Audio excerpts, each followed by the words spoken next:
Myth 1 pound. It's easier than working at an office. Yes, it does get easier in terms of far less distractions and being able to take much more relaxing and fun breaks whenever you want. But those perks are dwarfed by how big of a challenge maintaining self-discipline and keeping yourself accountable actually is.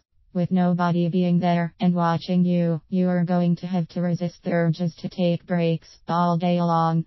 So before you decide you want to work from home, decide whether you have enough self-discipline to pull it off. Solution. Self-discipline is exactly like muscles. You build it gradually over time. The moment you stop practicing it, you actually fall behind. Become a hardcore devotee of self-discipline. This is powerful, and once you do manage to improve this critical life skill, it'll immediately translate into all the other aspects of your life. Myth 2 pounds. It's better for your work-life balance. This one actually might be true in some cases, but often it is not.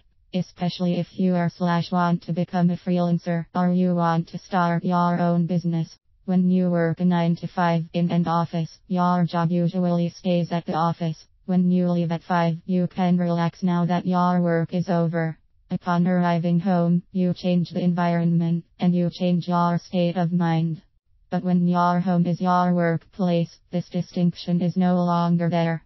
Your mind starts associating particular areas and items at your home with work.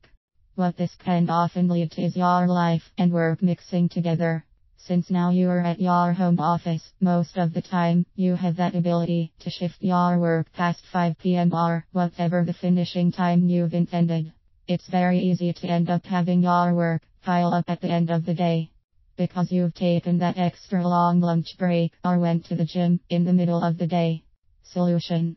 Learn where and when to draw the line between life and work. The ability to draw the line between work and play will allow you to be more effective at work and enjoy your time off more thoroughly.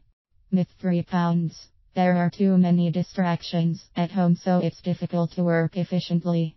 While offices are often notorious for distractions like phone calls, people interrupting you in every possible way, unnecessary meetings and others, working from home comes with its own set of other distractions. Think kids, pets, family members, and household chores piling up. There's almost always an errand to run, some stuff to fix around the house, or a garage to reorganize. It's very easy to ignore your job when your house is messy. I'll get back to work right after I make the kitchen perfectly organized. Solution. This goes back to myth 1 pound and working on your self-discipline. If you can also tame your perfectionist's incentives and focus on simply getting the work done at the cost of your home not being thoroughly organized, you'll be golden. Myth 4 pounds. You can do whatever you want, whenever you want. Depending on your type of job, your schedule will become more flexible. To some extent, you will still most likely be required to work certain hours. This way your boss and your colleagues know when they can contact you. You'll most likely have to interact with some customers too. Unless they're in a different time zone, you'll want to contact them during the usual daily business hours. So while yes, you'll be able to pop out for that doctor's appointment or a visit to the bank, you'll still be tied by the boundaries of a 9 to 5 job world. Unless your services are intercontinental or exceptionally non-time sensitive, then you'll certainly have more freedom. Solution. Don't let your midday periods off work affect your responsibilities. Become a proactive and avid scheduler and plan in advance to make up for any time off work during business hours. Myth 5 pounds. You'll miss out on networking. There usually isn't a busy water cooler at your home, and even if there is one, none of your colleagues would be swarming around it. But so what? It's not the 90s anymore. Face-to-face networking is becoming less and less important, and people are increasingly more active on social media. Heck, there's a separate social media service for everybody's needs now. Facebook for family, classmates and general purposes. LinkedIn for your professional network. And Instagram for anyone interested in snippets about your life. As well as Twitter for keeping up to date with all the buzz. in your industry and social circles. The list goes on and on. Fill out your LinkedIn profile. Start a blog, either a personal one or on some specific topic.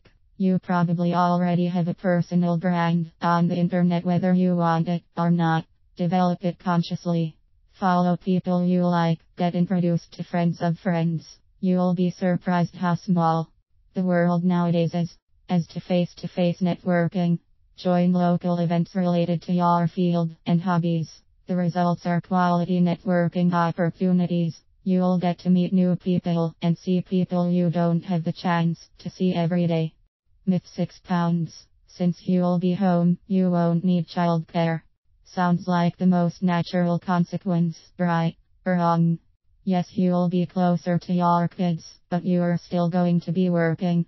And it'll be much harder to be completely distraction-free in this regard. You'll probably be trying hard to get focused and get a good deal of work done while your kid will be crying for attention.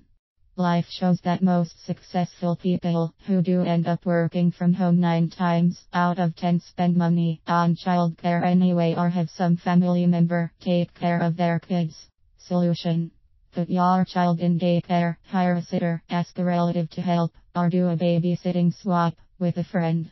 You can certainly try to balance being closer to your offspring and getting work done efficiently.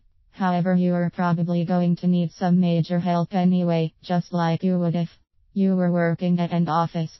Summary: working from home certainly isn't for everyone, but most people could certainly do better while working from home by realizing some common pitfalls and learning how to overcome them. Much of the problem solving described here really boils down to one's organization skills and having a robust system to keep track of all the to-dos.